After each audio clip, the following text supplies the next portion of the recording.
Leo. How's Peru treating you?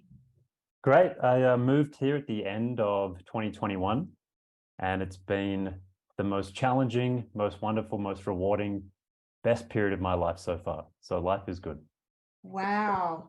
Because the last time I saw you, it was in Melbourne, Yep. around 2021, and you partook in my study on out-of-body experiences.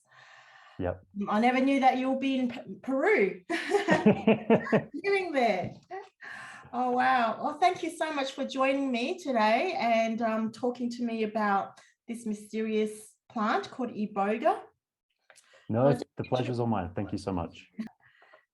You have a master's in environmental engineering from the University of Melbourne. Yep. And you've written a book. Wow, congratulations. Is that your first book? Thank you. It is my first book. It's called the Iboga Experience, available on Amazon worldwide now. And It was a marathon to finish it, as anyone who's written a book will tell you once it's done. Yeah. Wow, congratulations. We'll talk more about that. And you're an adventurer. Yeah, you've been to Gabon. Yep. So you were initiated in 2018 into Fang Disamba Bouiti at Ibando in Gabon, and that's in Africa. Yeah, that's in Central West Africa. And I was initiated into Iboga in 2018, and it took just under a month, about 3 and a bit weeks, to complete the full initiation and training. And basically what that means, the Disumba Fang Bouiti, it's a particular type of practice and a particular type of approach of working with Iboga. So anyone who works with this particular community called Ibando is then initiated or part of their broader religion, their broader approach to life. Wow. So does it usually take a month? Yeah, to do it the traditional way normally takes about 3 weeks. The initiation itself takes 2 weeks and it's quite intense. And there's kind of a couple of days either side to kind of settle in and then land once the initiation or ceremony is finished. Okay. What is it like living in Gabon? It was quite a change. I was very lucky. I lived in Africa in Kenya in 2011. So I kind of already knew what living in Africa would be like coming from Australia. But Gabon was beautiful. I mean, I think something like 90 or 95% of the country is a national reserve full of old growth forests and beautiful landscapes. And yeah, Gabon's an interesting country. It has a huge spiritual practice and a huge spiritual following. People say it's like the Nepal of Africa, that it's kind of maybe what Nepal was 30, 40 years ago is what Gabon is now, kind of undiscovered and emerging as a spiritual mecca of Africa. Wow. Did it seem like you were stepping back in time? Were the shops and buildings still very dated? Oh, big time. Yeah, it was. And it's beautiful. The people are so lovely and so kind and funny, and music is such a big part of their culture. Like everywhere you go, people are singing songs to welcome you and exchanging songs. It's gorgeous. But yeah, it definitely felt like it was maybe Australia minus 100 years or something in terms of the dirt roads and the style of shops and style of buildings. But it was beautiful. I really loved Gabon. Wow, sounds amazing. Is it dangerous? It can be quite dangerous. Yeah. Yeah. Congo. Yeah, it's right next to Congo and nestled next to, I think, Cameroon, and then Nigeria is close by too. And as a Caucasian or white tourist, it can be quite dangerous. You're a bit of a target, but I was very lucky. I had a great community I was living with. The people who I was working with Iboga with were very protective, and I felt safe the entire time. So, I was running and exploring and checking out the local area, and it was wonderful. It was a very nice place. Yeah. Wow. Wow, that could be a book in itself. Adventures in Gabon. Yeah, totally. Right. So you are originally from Australia, Melbourne. Yeah. For much of your adult life, you suffered from irritable bowel syndrome, and that's when I first met you. you Yeah. came to get some hypnosis to relieve some of those symptoms, and you Yeah. also had bouts of depression and anxiety. Yeah, that's true. So Yeah. I think we met in 2015. And at Yes. that point in time, I'd had IBS for, I think, about 2 years since 2013. Uh-huh. And, you know, I was desperate. I tried all kinds of different approaches and modalities to heal. And, you know, hypnosis was probably one of the most effective mainstream treatments that I tried. Really? Yeah, and you know, I tried lots of different things. I worked with 5 different uh, specialists, like gastroenterologists in Australia, and I tried their programs. I did everything they said, and no real relief. It was kind of from 2015 or 2013 through to 2016, just you know, in agony constantly from IBS, depression, and then anxiety too. So I was not the happy person I am today. I was much meaner and miserable person. So yeah, we met at kind of the peak of my misery and the peak of my desperation for healing. Mm-hmm. Yes, you were very lost, and you were quite down. I know you lost your father, not Yeah, sure yeah, that's where to accurate. go. So yeah, out of desperation, you also decided to look into plant medicines. So in 2016, you healed your IBS, your gut and your brain in Peru. Yeah, And so was that ayahuasca and yeah. San So Pedro? Yeah. that was primarily ayahuasca, fasting, spending a lot of time in nature. I was hiking a lot, and then San Pedro too. And you know, I had a very weird first experience with ayahuasca. You know, for a lot of people, it's very visual, and they get overwhelming, kind of crazy visions. I didn't have anything like that. You know, I had a very calm ceremony my first time drinking ayahuasca. And at this point, all I wanted to do was heal my gut. And, you know, I was desperate. I was an atheist engineer, kind of lost in the world. And I said, you know what? I don't care about this spirituality. I don't care about any kind of traditions. I don't care about anything like this. I'm just doing this to heal my gut. And in the very first ceremony, this will sound weird, but I got this strong message, and kind of a voice spoke to me that said, Leo, I will heal your IBS and your gut, but your real work will start with Iboga. And I was thinking, what the heck is Iboga? Like, you know, I've never heard of this before. It's totally not in my general awareness. You know, I never heard of it before. So the next morning I went to my friends and I said, hey, have you guys ever heard of this thing called like Ibogi, Ebola, Iboga? And they were like, I think you mean Iboga. And I was like, oh, okay, what is it? And they said, you know, it's a West African plant medicine. It's extremely powerful. Some people say it's the equivalent of 100 ayahuasca ceremonies in one ceremony or one initiation. And, you know, I was very scared. I was like, that sounds way too intense for me. I'm only here to heal my gut. I'm only here to like get better and feel better about myself. And, you know, I listened to that message and I put it to the back of my mind. And then, you know, I was very both like scared and kind of immediately repulsed, like, oh, this is too much for me. And then it took about 2 years, 2 years of researching different places to work with Iboga, interviewing different people, finishing my master's in engineering. And then in 2018, I went to Gabon to work with Iboga to kind of continue that message from ayahuasca, where she said that my real work will start with working with Iboga. So I think it was probably July 2018, I went to Gabon, and then that started this kind of greater path from there. Wow, that's amazing. You got a message from ayahuasca to to explore Iboga. Yeah. What about your IBS? Did it heal after the ayahuasca?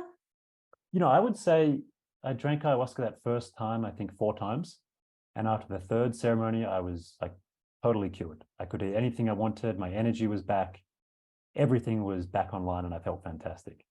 You know, I Wow. still had a bit of the anxiety, and, you know, I still didn't have, I don't want to say control of my mind, but my mind was still quite all over the place and not an ally. You know, it was a capricious master, not a humble servant. And yeah, I had received a big healing from working with ayahuasca in San Pedro, that first trip to Peru in 2016. Wow. So you cured most of your IBS, and were you able to eat anything and not have the IBS symptoms? Yeah, it was incredible. I would say it was close to a miracle, that I could pretty much eat anything without pain. Previously, I was on an extremely restricted diet. Like I could only eat plain rice, broccoli, and lean meats. And I was on that diet for maybe 2 years, like the extremely restricted low FODMAP diet. And then after working with ayahuasca, that first trip to Peru in 2016, I could eat pretty much anything. Hmm. Yeah, my mental health was still not great, but my gut was definitely much better. Did you see the doctor, and did he see a big difference? I've been thinking of that I kind of wanted to go back to all 5 specialists and be like, do you guys remember how much money and time I spent with you guys and how unsuccessful it was? And, the final doctor I worked with told me, come back in 5 to 10 years. He said, just do what you can to live with your pain. And then in 5 to 10 years, hopefully we have some new treatments. Yeah. As a 20-something-year-old hearing that I'm going to have to spend 10 years in agony, I was like, that's not acceptable. Like, life is meant to be joyous and we're meant to enjoy full health and be happily adventuring and living our hero's adventure. And I was just crippled. I was lost in the world, suffering from chronic pain. And, one day I think I'll go back there and talk to them, but I haven't gone back to talk to those doctors yet. You had the faith and the trust to go with your journey and then to go on another journey. Iboga is a really mysterious plant. I haven't heard of it Yep. until you told me about it. Yeah. Is there a local legend or ancient story about Iboga? So I've heard of 2 stories. One is the traditional one, which is that a shaman's wife ate a hedgehog one day. And this Oh, hedgehog had been playing around in the roots of the iboga tree, maybe just nibbling on the roots or something. And then the shaman's wife cooked the hedgehog for dinner and ate it. And she had incredible, crazy visions. And, she was in a trance and receiving a big healing from iboga. And the husband, who was a shaman working with other plants in that region, was very intrigued. He's like, okay, what did she eat? And then he kind of reverse engineered, okay, she ate a hedgehog for dinner. Where does hedgehog come from? And then he found later where she told him she got the hedgehog from the iboga tree. And then from then they kind of introduced the practice of eating iboga. Because unlike other plant medicines, it's quite a simple preparation. Drinking something like ayahuasca requires the combination of at least 2 plants from very different parts of the jungle, which can be quite hard to find. Whereas iboga is just eating the roots. So it's the roots, or I should say traditionally, it's eating the roots from the Tabernanthe iboga tree. And then the roots are kind of shaved, pulverized, left to dry in the sun, and then they're eaten in ceremony, which is quite weird to think, why did a plant make in its roots probably the most powerful psychedelic drug or medicine known to man? And, it baffles the mind. And the second creation story is more of a modern one because it combines Christianity. And the story is that God was sitting in heaven and he said, why haven't I met so many African men and women? Why have not so many African people come to heaven yet? And so his idea was to give them a tree of knowledge and a tree to help them live better and to live their best life. And then through eating iboga and working with iboga, he would allow or be able to meet more African people in heaven. And that's kind of it's a Christian kind of modern myth because it combines Christianity and God and kind of a omnipotent Western sort of God. But I think the truth is probably somewhere in the middle. Yeah, I like both stories.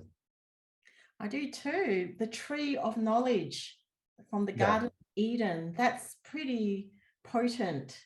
And I do Mm. kind of question a little bit, maybe it's a translation of the Bible, but why would God not want us to eat from the tree of knowledge and Yeah, the difference between good and evil? Yeah, very it's a interesting. good question. And with iboga, it's pretty incredible because most people only have to work with it one time in their life. Like you do one big dose one time in your life, if people feel called to working with it. And then the spirit of Iboga or the medicine of Iboga keeps working with people throughout the rest of their life. And, you know, I can attest to that. I didn't believe it when I first heard it. I'm like, how is a plant or a plant spirit going to keep helping me throughout my life? Like, I'm going to take it one time, I'm going to have some kind of chemical reaction in my body, and then that'll be done, that'll be it. But no, that's not true. Many times in my life, I've heard the same voice in ceremony gently guiding me in my regular life. And the best example is kind of maybe 6 months after working with Iboga, I was looking for a job. And, I wasn't having much luck. I couldn't find the right place to work. I wasn't kind of getting many good leads. And I went to a conference. And then I think the second day of this conference, this super clear voice came into my head and it said, go and sit down over there. And I said, but that's at the other side of the room. I don't want to walk through all these people to go sit down there. I said, just go sit down over there. And so I went down and sat down on the other side of the room of this conference. And the person I sat next to ended up offering me a job, and it was my dream job at the time. Wow. And it's kind of like that's one example of many times that kind of this spirit has been gently guiding or nudging me in the right direction. So I get that maybe the majority of the healing can occur in the ceremonial container where someone's consuming the medicine, but it continues to work and guide people through their life. So it's more than just a chemical healer.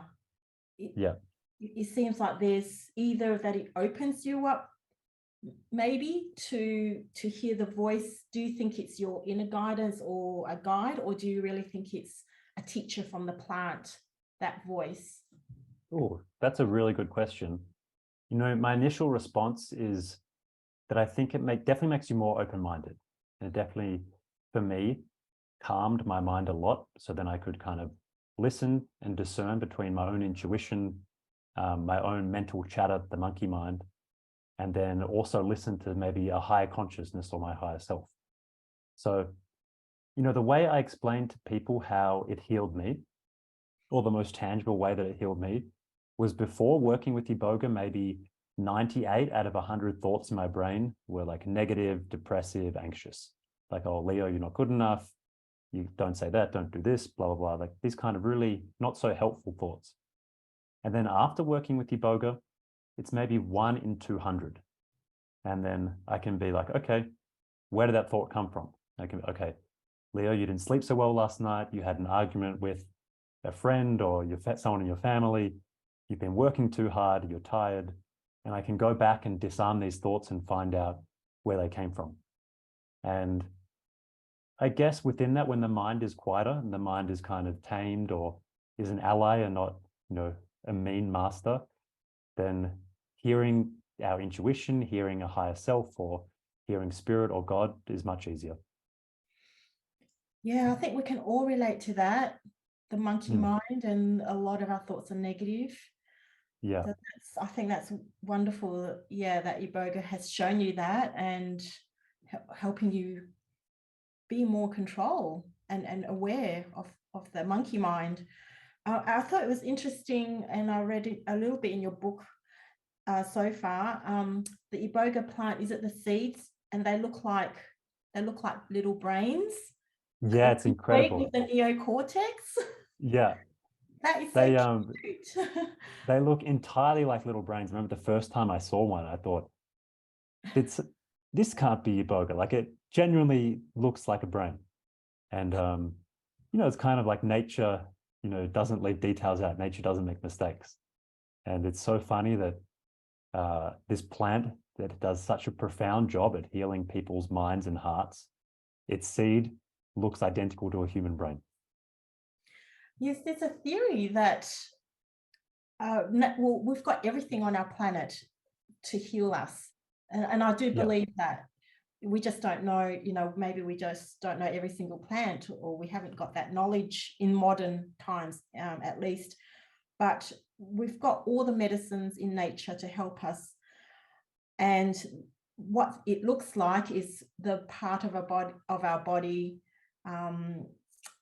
it resembles a part of our body which it heals. Like say kidney, I think the kidney beans and Yeah, even the walnuts look a little bit like a brain, Yeah, that's true. giving the brain Yeah, nourishment. So yeah, Iboga looks like it's working on the brain and our mental state, totally. And perhaps. that was my experience. And I would say it does what's most needed for the person who's working with it. So everyone in my book, I interviewed 23 different people, and everyone's experience was totally unique. There wasn't too many common themes. There was a few, but like there wasn't kind of like, oh, this is exactly how Iboga works. It fixes someone's brain. I think what it does is it targets the area that's like most needed in healing to help the person in their life. So for me, the area that needed the most healing at that point in time was my mind. And then later on, through having a much calmer and kinder mind, it enabled, the heart to heal and the rest of the body to heal as well. So yeah, everyone's experience with it is quite different. But I think for most humans living in the 21st century, there's a heavy toll on the mind living in this environment. There's a lot of programs and a lot of behaviors and conditioning that make being a healthy, happy human with a great mind a little bit more challenging than what's ideal. So you can see the contrast more clearly. Yeah, I'd say so. Yeah. So you said Yeah. you were an atheist before. Has Mm. that changed? Oh, big time. Yeah. Yeah. I believe in consciousness, and I definitely believe in a higher power or a higher states of consciousness. Um, I've had ceremonies and experiences in my life that are so bewildering and so just, the numbers don't make sense. There's no way in my life that I could kind of say, oh, this mathematically or logically makes sense, that I have to kind of just surrender and say, you know what, I'm a little monkey. And I think there's definitely a higher power or something else that's guiding and nudging us in some direction. Mm. I was in Peru back in 2009, and Oh, I went wow. to, yeah, yeah, it was it was amazing. And I did the whole touristy stuff, the Machu Picchu and the Yeah. 5-day Inca Trail walk. But I had a stiff neck, and I went to see I think he was a chiropractor in Lima, and Yeah. he actually invited me to come to his house with a group of people and do ayahuasca. And Oh, but wow. at that time, I did not know what ayahuasca was, and I Yeah. just, oh no, no, that's no. But I'm really kicking myself. It was like an opportunity, Yeah. yeah, to experience it. But yeah, I was just, yeah. Anyway, one thing that I regret. Yeah. um, No, I totally respect that. I think it's so important for people to listen to their intuition. And, it's one thing to hear great stories and great stories of healing. But one thing I share to a lot of people, and, I've learned this the hard way, is that these medicines find you at the perfect time for you. And maybe at the start, someone might be initially repulsed. They might be initially kind of, oh, that's too much, or no thanks. But at the right time, at the right place in someone's life, things align to work out for them. So if it's meant to be, I'm sure you'll get another opportunity in the future sometime. Yes, yes, I'm thinking about it, but yeah, I'm sitting on it at the moment. Uh, did you vomit when you took ayahuasca? Oh yeah, big time. I would say that's part Oh, of the experience for most people. Um, People say that the purging is like a cleaning, and the purging it can happen many different ways. So some people might cry, other people might yawn, some people might burp, some people might need to urinate or go and poop, and then other people vomit. And provided that someone's working with, a good healer, a good facilitator, it's all for the greater good. It's all for healing mhm. someone. So, for me, I know it sounds weird not to be turned off by vomiting in regular life is very weird, and not weird, but I'm not a fan of that. But purging in ceremony, where I know it's cleaning, I know it's healing, no issues. That's Mhm. part of the price of admission for me. Right. And what about Iboga? Did you vomit? Yeah, or did you have to purge as well? Yeah. So, how do I explain this? Big time is the easiest answer, and for me, it's very hard to say what the purging was like because it's so visually, or for me, my experience was so visually active that when I was purging, it looked kind of like rainbows, like a purple rainbow that I was purging. And, you know, medically and chemically, I can't think of any reason that I would actually have rainbow or purple purge. But yeah, it was a deep cleaning. Well, that makes it more pleasant. Yeah, I think Purging the rainbow.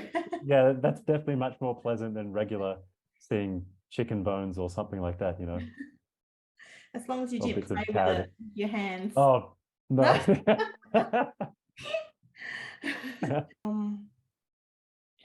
Yeah, I'm curious because there's so many, wonderful different natural medicine plants. How would Iboga compare in terms of its teachings, I guess, and its own, the nature of its spirit to marijuana, San Pedro, mushrooms, and ayahuasca? Oh, great question. I guess the easiest way to explain this is through comparison. So people say that ayahuasca is like the loving grandmother, and that it's kind of like working with a very feminine spirit, like a very wise feminine spirit that loves you. But a grandma can kick your butt. If you've been a naughty kid and you've been doing naughty things, the grandma might get the wooden spoon out and paddle you or something. But if you've been a good kid and you approach ayahuasca with good intentions and respectfully, it's like hanging out with the grandmother. She's beautiful, caring, loving, nurturing. Maybe a grandmother in this realm might make you a lovely dinner or dish or something, your favorite food. Ayahuasca might show you ecstasy and joy and total happiness. Cannabis, for me, I think of it as like the lazy uncle. That sure, it can do cool things and it can teach people wonderful things and it can be a great medicine. But for a lot of people, I see it as kind of this lazy stoner uncle who sits on the couch and watches TV and occasionally makes a dinner, occasionally helps in the garden, occasionally makes some cool artwork. But for a lot of people, I see it as this kind of almost like a trickster. And traditionally in South America and in Peru, cannabis is not really used as a ceremonial medicine for a lot of healers because of its unreliability. People say that the spirit of cannabis only really turns up to heal 50 or 60% of the time. And then the rest of the time, it doesn't really turn up as reliably. Whereas a medicine such as San Pedro or ayahuasca, that turns up pretty much 100% of the time ready to heal and ready to help. And San Pedro, I see it, and it's known colloquially as kind of the grandfather medicine and as heart medicine. And I remember one of the first times I worked with San Pedro, I thought, man, this feels like hanging out with my grandfather and doing woodwork with him, like nagging him, asking him questions, being loved, him not kind of being overbearing or smothering me, but definitely feeling loved in a gentle, wise, old masculine presence.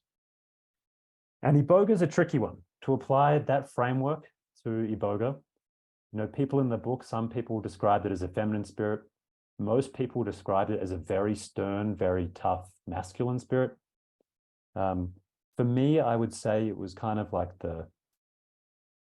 a dad or a stepdad who's been in the military and is very firm, very strong, but wants the best for you and might be quite tough on you and quite brutal, but he's doing it to help whoever works with it be the best person they can be.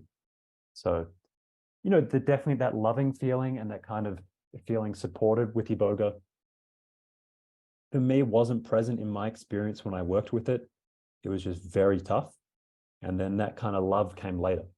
And when I could look back and connect the dots and say, oh, okay, it taught me this, it taught me that, it helped me heal these sort of things. And then I understood that, yeah, okay, this is still a beneficial, loving plant spirit. It just has a different way of working. Does that make sense? Yeah, oh, for sure. It sounds like Iboga is harsher, but maybe more transformative. Yeah. Like, did it kick your ass? Like, oh. Big time. Yeah. I write about it in my book that to kind of come back to normal and to feel like myself again after working with it took 6 months. Like I was just wiped out. very ungrounded, very tired. I felt quite focused and I felt good, but just wiped out. And after 6 months, I kind of felt like myself, and I kind of kept gradually healing me over time. And so, 12 months later, I felt fantastic. And 24 months later, I felt incredible. And then it's kind of just continued working since then. Wow. Is it a bit like 100 therapy sessions cramped into one day? Is that... Well, I can speak from experience that your therapy sessions are very effective. So I wouldn't put you in the same bucket as all other therapists. But thank you. Some people say that ayahuasca is like 10 therapy sessions in one night, 10 years of therapy in one night. And I always say, how good is your therapist? If, it took them 10 years to have that kind of revelation, or how hard are you guys working? For me, I think, it's hard to put a number on these things, but it's profoundly transformative.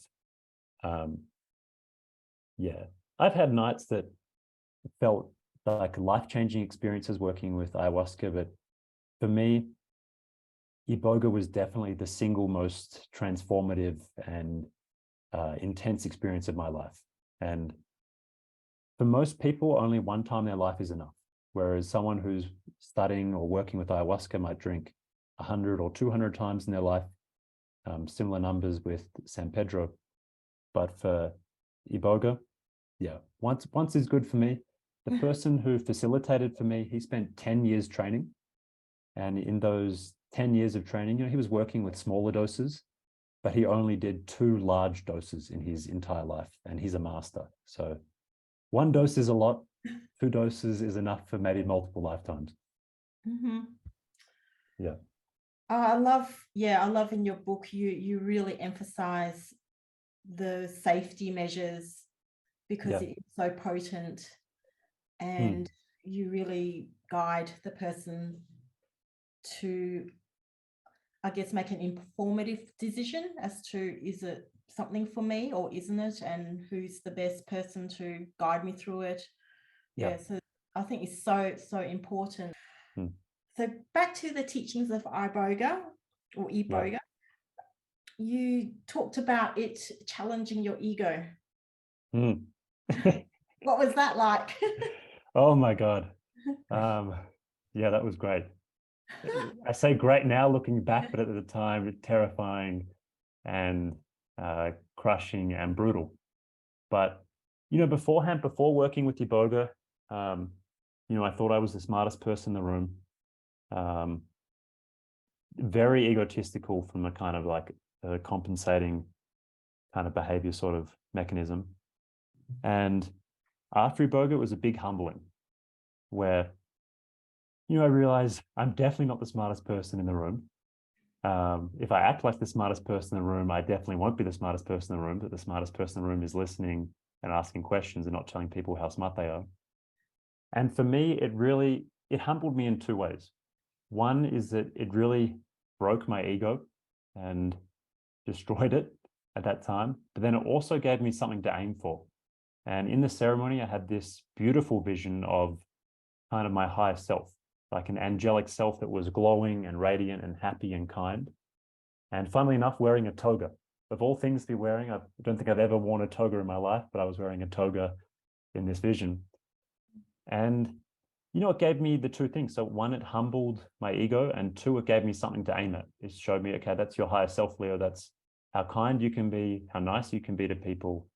And that's kind of been a guiding star or an anchor for me to refer to when, one of my sisters is annoying me or a friend is annoying me or something. I say, take a deep breath and refer back to that image of what kindness and what true health and happiness looks like. Wow. Did your family and friends notice much difference in you when you got back?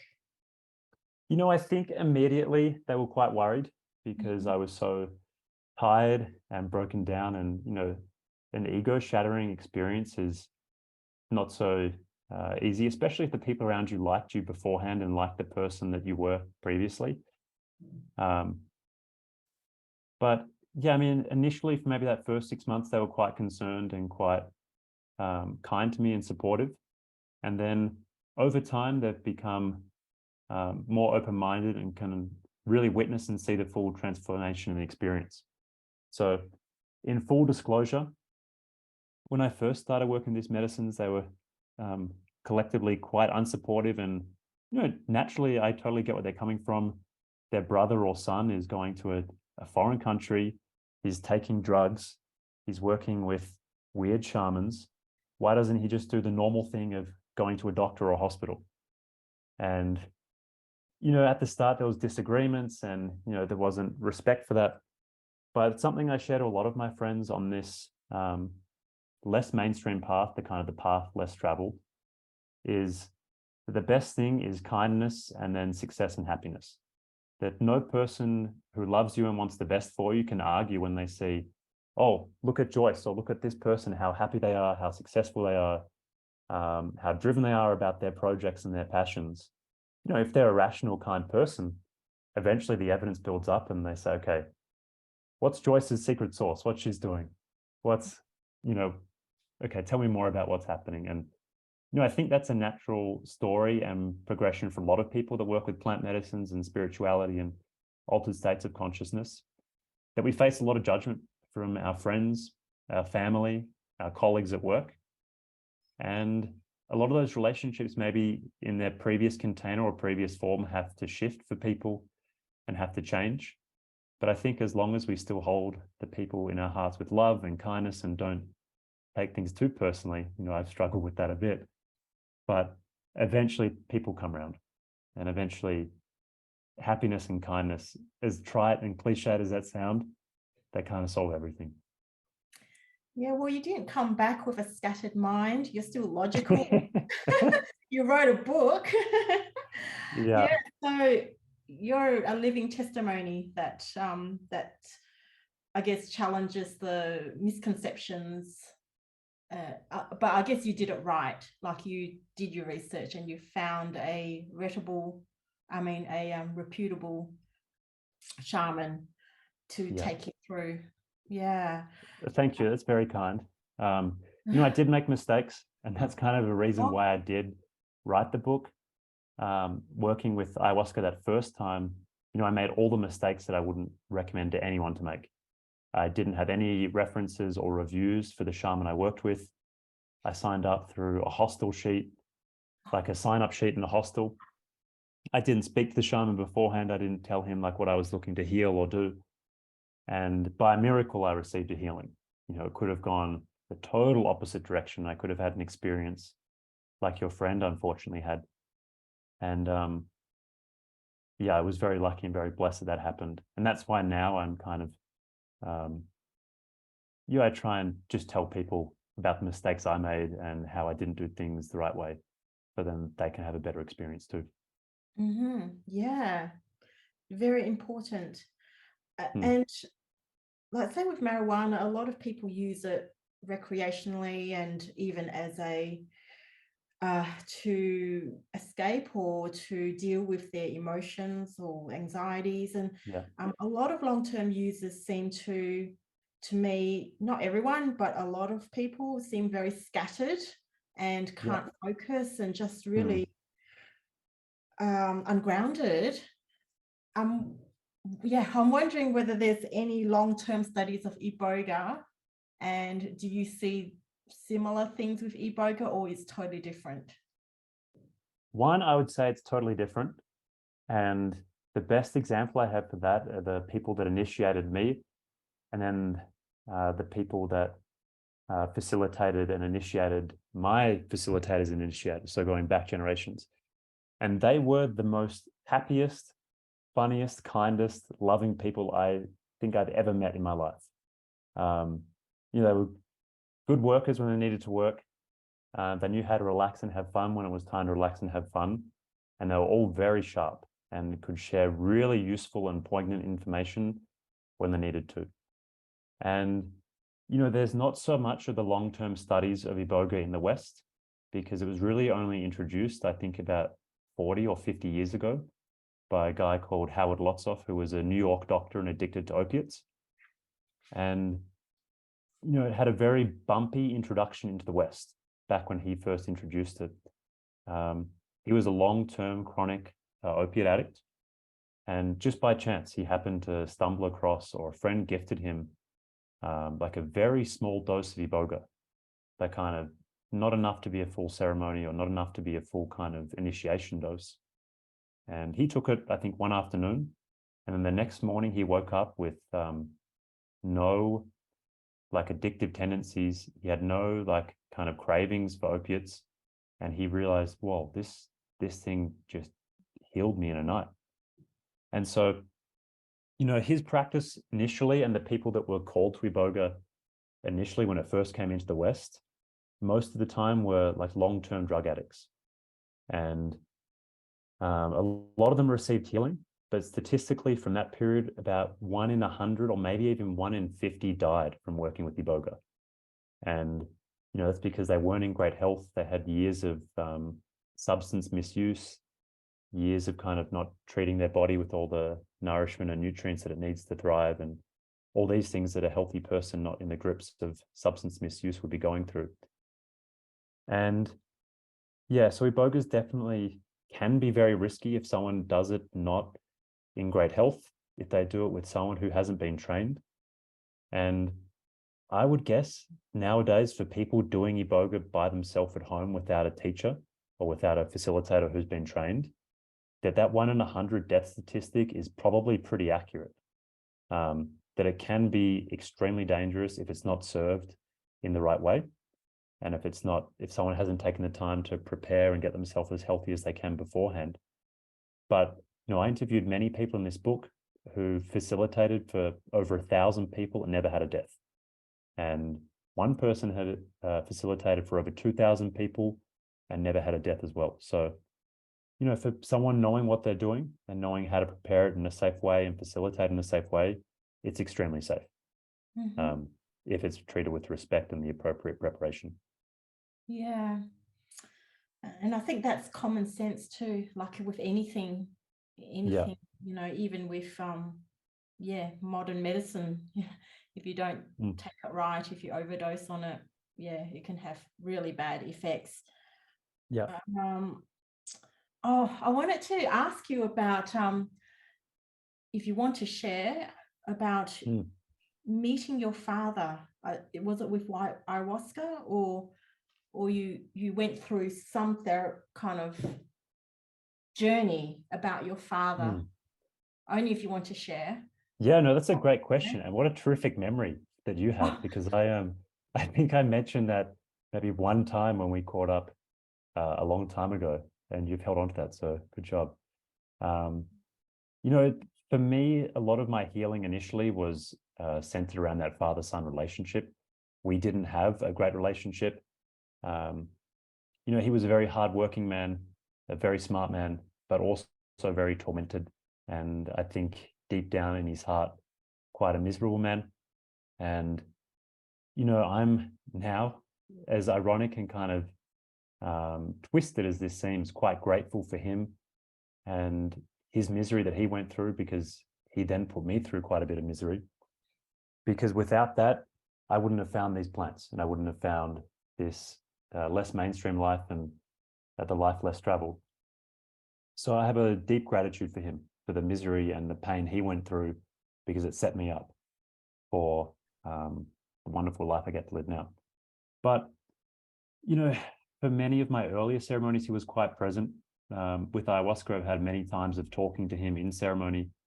And, initially I wondered, is this just my mind? Is my subconscious talking to the deeper parts of my memory and rearranging things and organizing them? It was hard to know.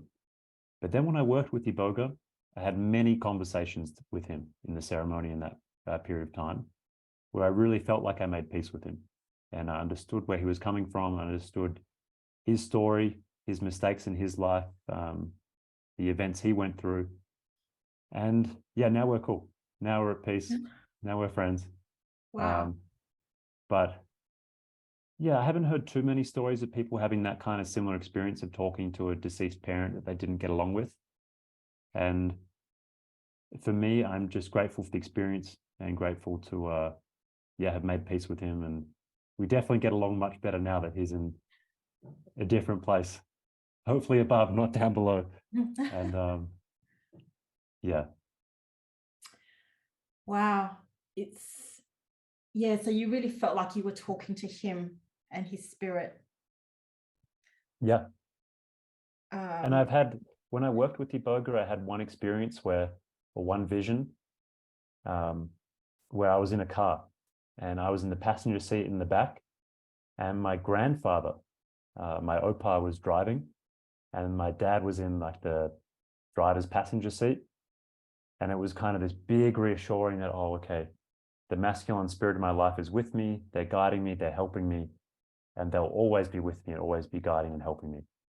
So yeah, that was another nice little vision and healing that I received too. Wow, how wonderful. I sort of feel like this is how we're meant to live. Like we're meant to be connected in that way and live in that way. And I'm just thinking, this would be so beneficial to so many people, because these are the problems that people come to me with. And what you described to me sounds just so therapeutic, like you gained some understanding and it's transformed you. All the issues that you had just seem to be resolved, like you have a deeper wisdom about it as well. Oh, thank you. Yeah, no, truly, you look a lot wiser from the last time I saw you. Much older. Not older, but wiser. Like your aura seems more, like this wise person. Oh, thank you. Can you see it ever being integrated into modern medicine, or does modern medicine have to change? Because I can just see it, modern medicine saying, oh, they were just hallucinations. Yeah. Yeah. What do you think? Another great question. So initially, I was actually starting to go to medical school, and I was accepted to University of Melbourne, I think, to start that program at the start of 2022. And I deferred it because my initial plan was, okay, I'm going to go to South America and Gabon and learn how to serve these medicines, spend the real time learning how to prepare them, how to do it authentically and traditionally, and then combine that with the medical degree. And I thought, that would be a really fantastic thing to do. And the more I thought about it and the more I spoke to my teachers, both in South America and Gabon, I realized that I think for what I want to do, a lot of modern medicine is maybe too far gone, that so many paradigms have to change and so many paradigms have to shift that it probably, I made the decision not to go to medical school in the end and to really commit to studying and apprenticing plant medicines in Peru. And I guess it's one thing to talk about it, but the best judgment is my actions, and my actions basically have walked away from the regular Western medicine path. And don't get me wrong, I think modern medicine gets a lot of things right. I think emergency trauma is fantastic. Childbirth is pretty great. Ophthalmology is terrific too. There's many different specialties of medicine that are really, really great. But for me, in terms of healing the really deep ailments of the mind and the heart, I think that these indigenous cultures in Peru and Gabon are thousands of years ahead of Western medicine. That's a whole nother story to go into, the story of Western medicine with John Rockefeller and the decimation of the traditional medical systems of the world and the kind of establishment of the modern Western medical system in the United States. And for me at the moment, I think, where can I do the most good and where can I be most helpful? And my personal story, it wasn't in being a doctor in Australia, or didn't look that way. Wow. And you've made the right decision? No regret? Time will tell. Yes. I mean, this will All right, I'll share this. This is might be a bit weird, and you can edit it out if it's too weird. But I had one night back in, I think, 2021, where I was working with ayahuasca in the jungle, and I said, my sole intention for tonight is to find out if I should go to medical school in Australia.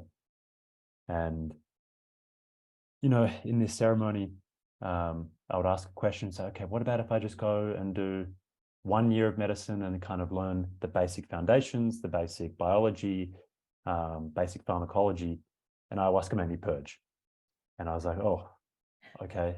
All right, so I won't go for 1 year. What about if I do all 5 years and just do it really quickly and really consciously? And, you know, I keep my meditation practice. I have time with friends. I have time in nature, and I do it as consciously as I can.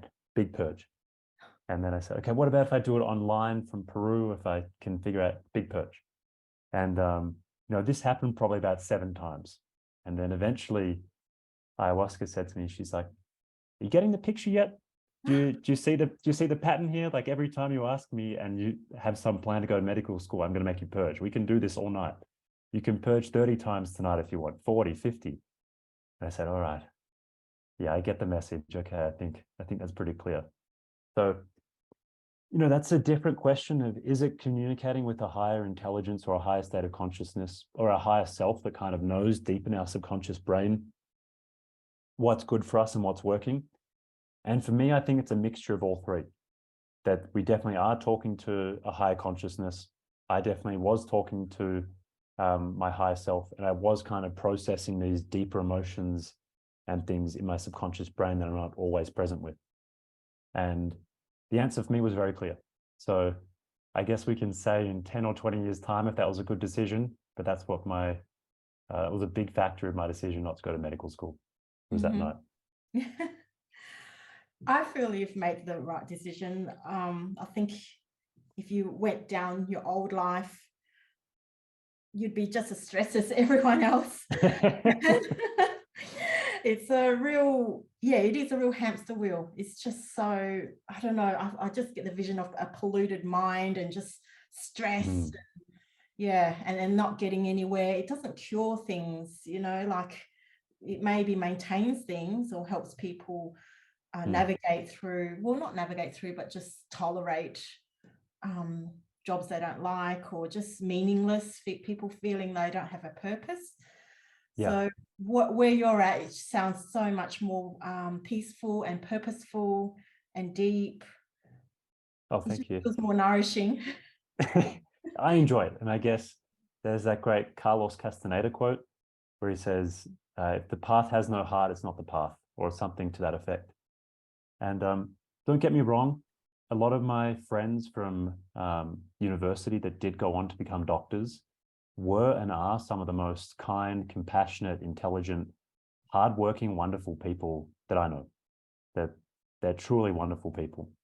But I just see that the system is so stressed, so, you know, it's kind of this chronic and constant treatment of symptoms and never going to the root cause of issues. Well, I shouldn't say never, rarely ever going to the root cause of issues, rarely ever going to the deeper traumas or behavioral patterns that are passed on through generations and families, and kind of chronically getting new subscribers to some pharmaceutical subscription service, some new pharmaceutical drug. And, you know, I feel such a gratitude for my friends that are working as doctors in Australia and the United States, that they are working so hard and, you know, waking up every morning trying to make the world better. But for me, it's not my path. And I'm much more personally interested in healing the deeper issues, helping people heal the deeper kind of behavioral patterns, and chasing and going after this adventure rather than the kind of secure and very stressful, as you were saying, path of being a doctor in the West currently. Yes, very well said. Not looking for the cause, but just treating the symptoms. And it's like through treating one symptom, then 3 other symptoms pop up, and then 5 other symptoms pop up, and then the root cause still hasn't been solved. So for me, in terms of what's most compassionate and what's most useful, is going after root causes for things. So what are your plans for your life now? That's a great question. There's that cliched old saying is, how do you make God laugh? You tell him your plans.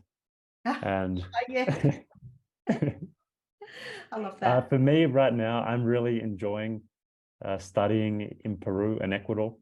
I have three main teachers that I rotate between, one in the jungle, one in the mountains, and then a group of teachers in Ecuador.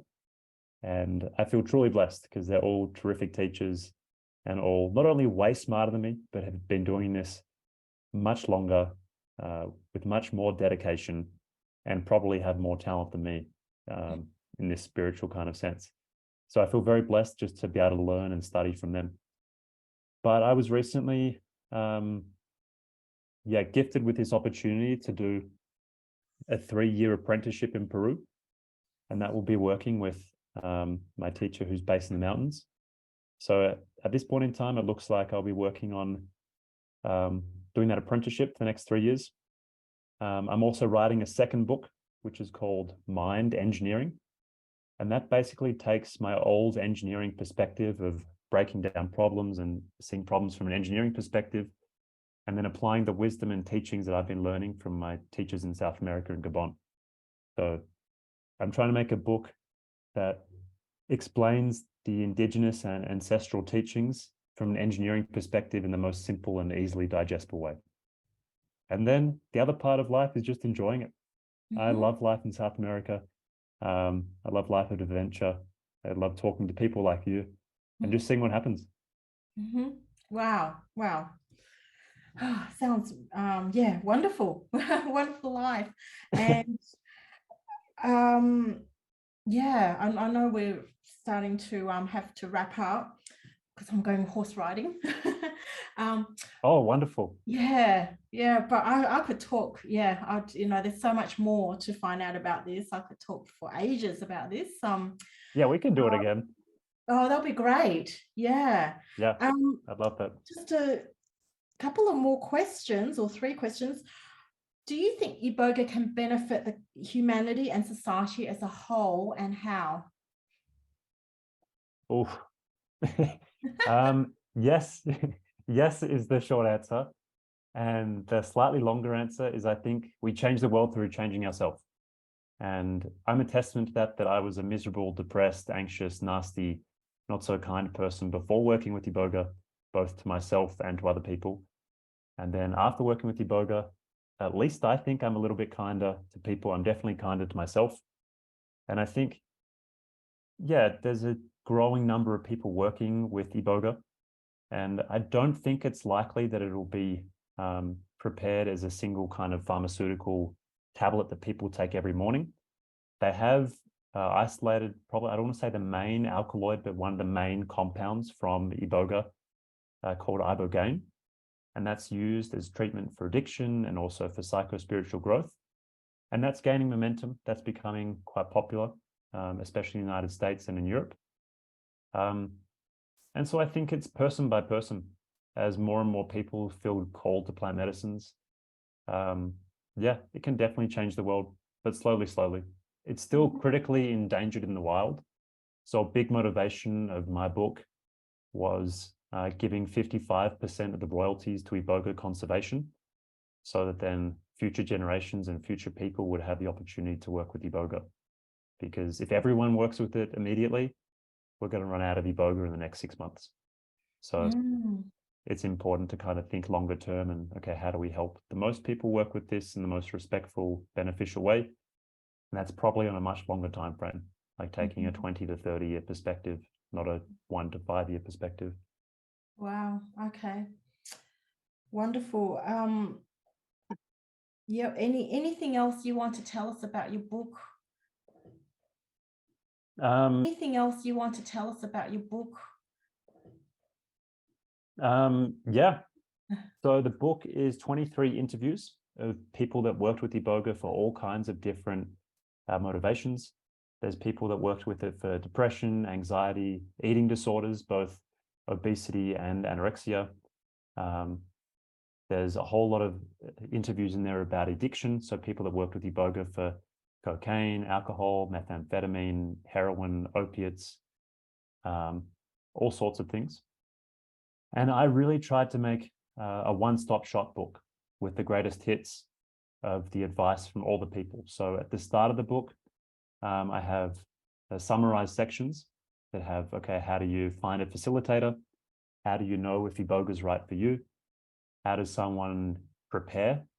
How does someone do the medical checks to make sure it's medically safe for them? And then I have general tips of what to do during the ceremony. And then finally, tips on integration and how to kind of utilize this experience and build a new life and heal with it longer term.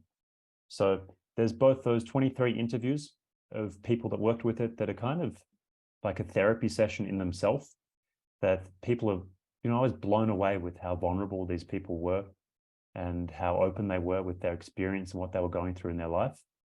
And then there's also the summary of advice.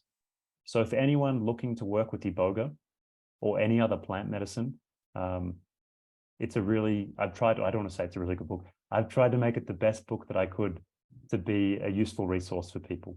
So it's, not necessarily just for Iboga. Anyone looking to work with even mushrooms, San Pedro, ayahuasca, I think it's a really useful resource for them, because I've thought of Iboga as like the Mount Everest of psychedelic plant medicines. And if you can learn from people that have climbed Mount Everest successfully, then you can climb your local mountain more easily and more effectively. And sure, not all the advice will be perfect for you, but there might be something in there that's useful for anyone looking to work with plant medicines or expanded states of consciousness. Yeah, wonderful. And I think that anybody really looking to use Iboga or the other plants. So well, I just really want to say I can't recommend reading that book enough, because there are lots of pitfalls, and it seems like you use through your experience, you're trying to teach people from your mistakes as well, on how to use it safely. And so any lasting messages you wish to give about Iboga? I would say that it's an amazing plant medicine if served and facilitated by someone who knows what they're doing, like we were talking before about the brain surgeon versus lobotomist. I interviewed people in my book that did it themselves at home, and they had horrible experiences.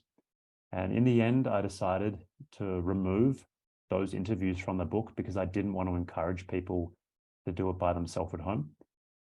And I think it's a medicine that is so powerful.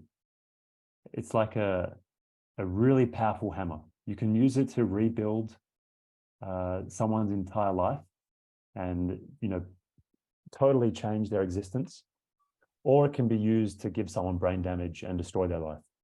So it's really important that people, when they're thinking about working with it, that one, they feel a true, authentic call to it. I say to people, if you're 99% certain you want to do this, you're not ready to work with Iboga. But if they're 100% certain, then how can I help? How can I help you work with it?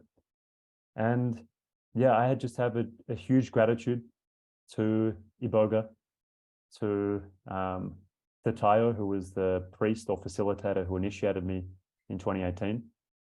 And this will sound a weird way to wrap up this interview, but I also have a huge gratitude to you, Joyce, because back when I was starting to get into plant medicines in 2016, you were one of the few people that was encouraging me to follow my heart and follow kind of where I was called to. And, if it hadn't been for you telling me, you didn't tell me, but kind of gently encouraging me that it would be okay, and that, if I really felt like I wanted to go to Peru and work with plant medicines, that I should, I don't know if I would have gone. So in a way, this journey and my health now is hugely indebted to you. So thank you so much. Oh, thank you. So thank you, Leo. Oh, wow, that's a big compliment. I'm glad it worked out for you, because it would be bad if it didn't. Yeah. Yeah. Oh, thank you. And yeah, thank you so much for this interview too. You've given so much of yourself, and your knowledge. And I think it will benefit a lot of people, because there are a lot of people suffering, and Iboga might help them too, but going Yeah, through all the steps that you've said. So I think it was so important that you wrote this book as a reference guide, and it would be so interesting too to read about other people's experiences. So I'm really looking yeah. forward to reading about their experiences. And I think it's an important book. I really do. Thank you so much. Yeah, people don't know much about it. So it's a really easy to read book as well. Yeah, I've Yeah. tried to make it as simple as I could. Mm-hmm. I'm not naturally a great writer, but I had a very lovely editor who helped me. So Uh-huh. a lot of it should be very digestible for people and a lot of easy takeaways. Mm-hmm. Yeah. Well, thank you so much. And yeah, I hope to speak again. I Yeah, I'd wish love to. you all That'd the be great. best. Yeah, I wish you all the best in your journey with your training. Oh, thank you so much. Yeah, I'm super Yeah. excited. I finished one apprenticeship last year, which was a much shorter one. Mm-hmm. And then, yeah, I think next year I'll start the full 3-year apprenticeship. So that'll be fantastic.